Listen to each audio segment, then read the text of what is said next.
රණරාජ ෆොටෝග්‍රැෆි ඇකඩමි එකේ ළමයි ටිකත් එක්ක ආව හෝටල් තැනකට. මේ ශිෂ්‍යයෝ ටිකත් එක්ක අපි ආව හතරවෙනි අවස්ථාව. ෆොටෝග්‍රැෆි කෝස් එකට අදාළයි මේ අවුට්ඩෝර් ට්‍රිප්ස්.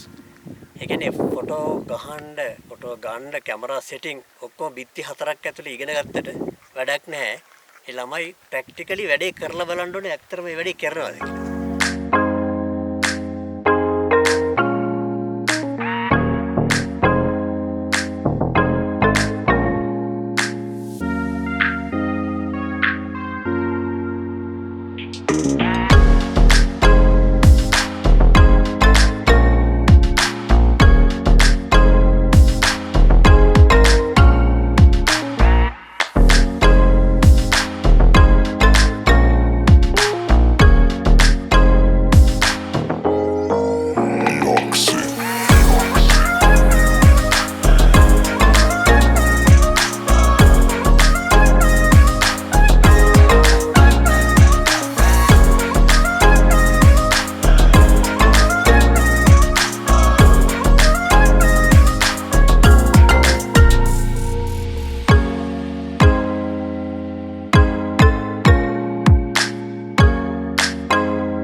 හෝටන් තැන්නේ තොටුපොළ කන්දරයි මේ ඇවිල්ලා තියෙන්නේ.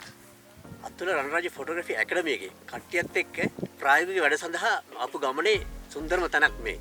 වෙඩින් ෆොටෝග්‍රැෆි කරන කෙනෙකුට හිතෙයි මේවට නම් ඇවිල්ලා වැඩක් නැහැ කියලා. හැබැයි පන්ති කාමරේ ෆොටෝ ගන්න ඔබට මේ වගේ තැන් වලට එනවා මේ සුන්දරත්වය විඳින්න. පරිසරෙත් එක්ක ජීවත් වෙන්න උත්සාහ කරන්න. ෆොටෝග්‍රැෆි ක්ලාස් එකේ වෙඩින් ෆොටෝග්‍රැෆි, මැක්‍රෝ ෆොටෝග්‍රැෆි, ඊළඟට වයිල්ඩ් ලයිෆ් ෆොටෝග්‍රැෆි, ෆොටෝෂොප් මේ වගේ හැම දෙයකින්ම කතා කරනවා. ඉතින් ඒ ළමයි සියලුම දෙනා මෙතෙන්ට ආවා. සතුටින් ගත කරා. නැවත දවසක මුණ ගැහෙමු.